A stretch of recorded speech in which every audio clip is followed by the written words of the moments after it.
नमस्ते विद्यार्थी मित्रांनो, बघा आज डिप्लोमा फर्स्ट इयरचा पहिला पेपर आहे. फर्स्ट सेमिस्टरचा communication skill that is English. तर सर्व विद्यार्थ्यांना सगळ्यात अगोदर ऑल द बेस्ट. दुपारी 2 वाजता तुमचा पेपर होणार आहे.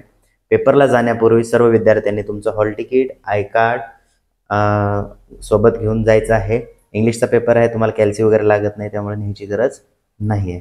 ठीक आहे. तर या 2 गोष्टी घेऊन तुम्ही जायचं आहे एक्झाम सेंटरमध्ये. तुम्हाला जर रायटिंग पॅड घेऊन जायची सवय असेल तर रायटिंग पॅड वगैरे घेऊन जाऊ नका. ठीक आहे. किंवा घेऊन गेलं तरी चालेल. त्या ठिकाणी तुम्हाला क्लासरूममध्ये जर अलाउ केलं तर तुम्ही त्या ठिकाणी लिहू करू शकता. अदरवाईज तुमच्याकडे सफिशियंट चांगला बेंच असतोच, त्याच्यावरती ठेवूनही तुम्ही लिहू शकता. तुम्हाला त्या पॅडवरती एखादा पेज, कोरा पेज किंवा काही घ्यायची गरज नाही आहे. अलाउ नाही आहे. तुम्हाला कोरा कागद पण सोबत घेऊन जायचा नाही आहे. ओके.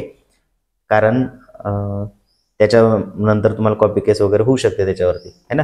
तुम्हाला आन्सर बुक ही 32 पेजची असते, ती सफिशियंट असते की तुम्हाला खाली काही घ्यायची गरज पडत नाही.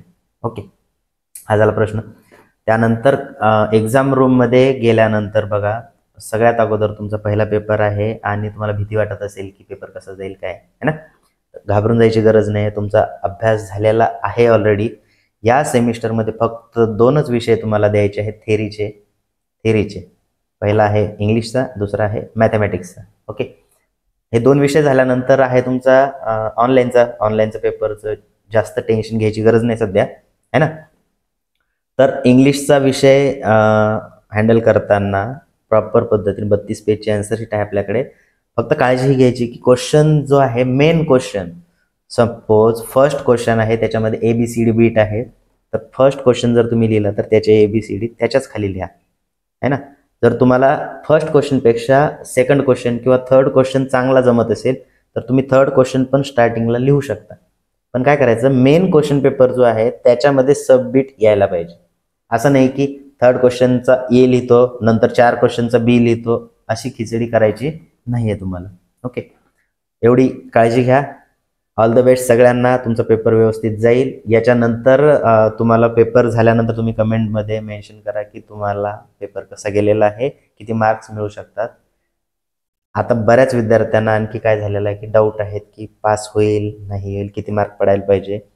तुमच्या क्लास टेस्टचं ॲव्हरेज जेवढं मार्क असेल, सपोज एखाद्या विद्यार्थ्याचे 25 मार्क आहे ॲव्हरेज, तर त्या विद्यार्थ्याला 15 मार्क मिळाले तरी तो विद्यार्थी पास होतो. लक्षात घ्या, 30 मार्क तुमचे क्लास टेस्टचे आणि 70 मार्क पेपरचे, दोन्ही मिळून तुम्हाला 40 मार्क पासिंगसाठी पाहिजेत के स्कीमसाठी विद्यार्थ्यांना. है ना. 30 पैकी 30चं जर ॲव्हरेज तुमचं बनलेलं असेल तर 10 मार्क पडले तरी तुम्ही पास होणार आहे. पण पासिंगचा विचार नका करू, स्कोअर करायचा प्रयत्न करा. ठीक आहे. All the best. आणि पुढे जर तुम्हाला काही डाऊट आला त्याच्याबद्दल तर मी तुम्हाला पुढच्या व्हिडिओमध्ये सांगेन. कमेंट बॉक्स ओपन आहे तुमच्यासाठी. All the best. थँक्यू.